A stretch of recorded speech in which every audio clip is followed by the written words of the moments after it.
एक बार फिर चुनावी बॉन्ड का मुद्दा सुर्खियां बटोर रहा है। सुप्रीम कोर्ट ने मोदी सरकार की चुनावी बॉन्ड स्कीम को रद्द करने का आदेश दिया था और अब सुप्रीम कोर्ट में इसे लेकर नई याचिका दाखिल हो गई है, जिसके बाद एक बार फिर पीएम मोदी की अगुवाई में एनडीए सरकार मुश्किल में नजर आ रही है।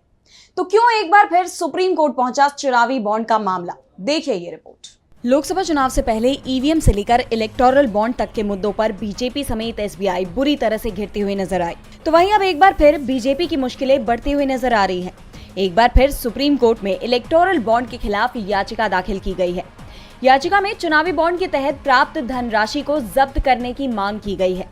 याचिका में आरोप लगाया गया है कि चुनावी बॉन्ड के जरिए राजनीतिक दलों को मिला फंड ना तो दान था और ना ही स्वैच्छिक योगदान था, बल्कि ये सरकारी खजाने की कीमत पर कॉरपोरेट घरानों को पैसों के बदले अनुचित लाभ पहुंचाने का एक जरिया था, जैसा कि बार्टर सिस्टम में होता है।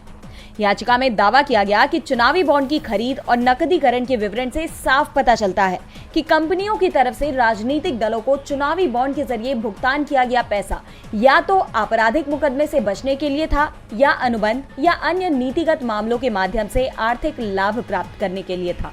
याचिका में इन पैसों को जब्त करने की मांग की गई है। दरअसल चुनावी चंदा शुरुआत से ही विवादों में रहा है। विपक्ष का आरोप है कि चुनावी चंदे की मदद से बीजेपी ने कई भ्रष्टाचारियों को क्लीन चिट दी है। बता दें कि सुप्रीम कोर्ट के आदेश पर चुनावी चंदे पर एसबीआई के दिए डेटा को चुनाव आयोग ने सार्वजनिक किया था, जिसमें यह खुलासा हुआ कि सबसे ज्यादा चंदा बीजेपी को मिला है, वो भी कई ऐसी कंपनियों से जिनका रिकॉर्ड साफ नहीं था।